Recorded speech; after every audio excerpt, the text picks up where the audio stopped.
പരിശുദ്ധമായ റമദാൻ കഴിയുന്നതോടുകൂടി ആ അമലുകൾ നമ്മുടെ ജീവിതത്തിൽ നിന്നും ഇല്ലാതാകാൻ പാടില്ല.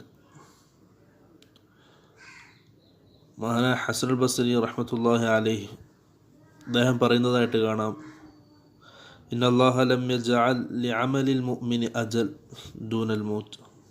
അല്ലാഹു സുബ്ഹാനഹു വ തആല മുഅ്മിനീങ്ങളുടെ അമലുകൾക്ക് വേണ്ടി പ്രത്യേകമായൊരു സമയം നിശ്ചയിച്ചു തന്നിട്ടില്ല. മരണം വരെയാണ് ആ മുഅ്മിനീങ്ങളുടെ അമലുകൾ. പ്രത്യേകമായ മാസത്തിലോ അല്ലെങ്കിൽ പ്രത്യേകമായ ദിവസത്തിലോ സമയങ്ങളിലോ മാത്രമായിക്കൂടെ നമ്മുടെ അമലുകൾ ചുരുങ്ങേണ്ടത്. ജീവിതം മുഴുവൻ അമലുകളായി ഓരോ ദിവസവും നല്ല നല്ല കാര്യങ്ങൾ ചെയ്ത് അള്ളാഹുവിലേക്ക് അടുക്കാൻ നോക്കുക. റസൂൽ സല്ലല്ലാഹു അലൈഹി വസല്ലമയെ സംബന്ധിച്ച് ആയിഷ റളിയല്ലാഹു അൻഹ